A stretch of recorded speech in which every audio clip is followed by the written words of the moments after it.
If God does not judge us by our mistakes and sin, why do you keep on judging other people of their past and their sins?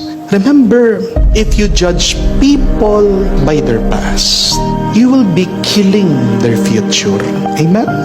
And if you do not forget people's mistakes, you will be unhappy, you will always be angry, and you will always be resentful. Always remember that there is no saint who does not have a past, and there is no sinner who does not have any future. Kung gusto mong mabago ang tao at maging mas banal siya, maging mas mabuti, bigyan mo pa siya ng pagkakataon na iwanan niya ang kanyang nakalipas at bigyan mo siya ng pagkakataon na gumawa na mas magandang kinabukasan, mas mabuting kinabukasan. Dahil ang Diyos, palagi ka din niya binibigyan ng panibagong pagkakataon ng isang panibagong kinabukasan. When I was a little boy, nung maliit pa lang po ako, active na po ako nagsaserve sa simbahan. At nung minsan hindi ko makalimutan, inutusan po ako na dalhin ang kalis doon po sa harap ng simbahan para po i-offer nila. And I was so excited, first time ko po makahawak ng kalis. Pagkaliit-liit ko, talagang iniingatan ko na hawakan at hindi mahulog itong kalis. Pero ang aking kinakatakutan, nangyari. Nabitawan ko, nahulog ko itong kalis. Natanong nangyari, ito pong malaking hostya na nandun sa kalis ay nahulog, nagpagulong-gulong sa lupa. Ibig sabihin, nadumihan. Nung nahulog, I was so horrified. Takot na takot po ako. Hiyang-hiya ako. So I was starting to look around. Patingin-tingin ako kung merong bang nakakita sa akin. Salamat sa Diyos, wala naman. Kaya anong ginawa ko? Pinulot ko po ang kalis, lalong-lalo na ang maduming hostya. Pinunasan ko ng konti. Sabi ko, wala pa naman 5 minutes. Siguro naman wala namang bakterya. Nananalangin ako sa Diyos at nilagay ko po ulit doon sa kalis.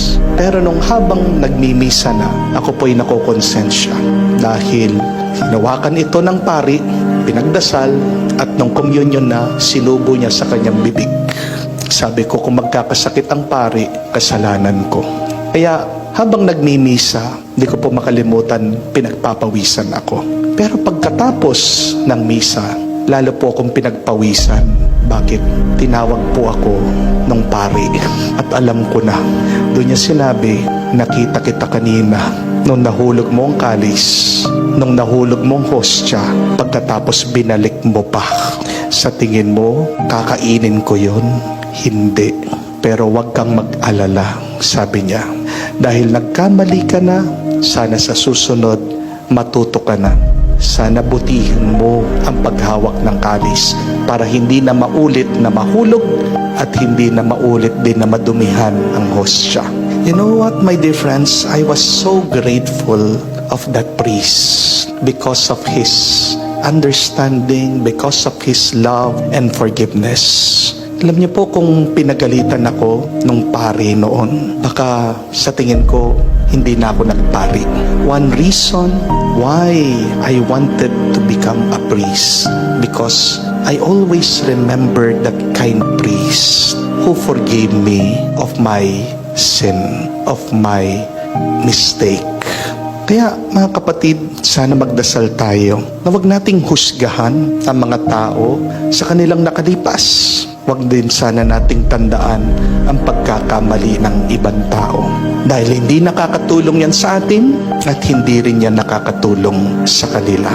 Maging kamukha tayo sana ng Diyos sa kanyang pagmamahal. Kung uunawain natin at patatawarin ang pagkakamali ng ibang tao, mas darami pa ang mga taong magiging mas mabuti at magpapakabanal. Tanong ko po, kayo, perpekto ba kayo? Di ba hindi? So kung hindi ka perpekto, bakit hinahanapan mong maging perpekto ang iba? Perpekto ba kayo? Wala ba kayong pagkakamali? Siguradong meron. Bakit hindi mo kayang mapatawad at makalimutan ang nakalipas at pagkakamali ng iba?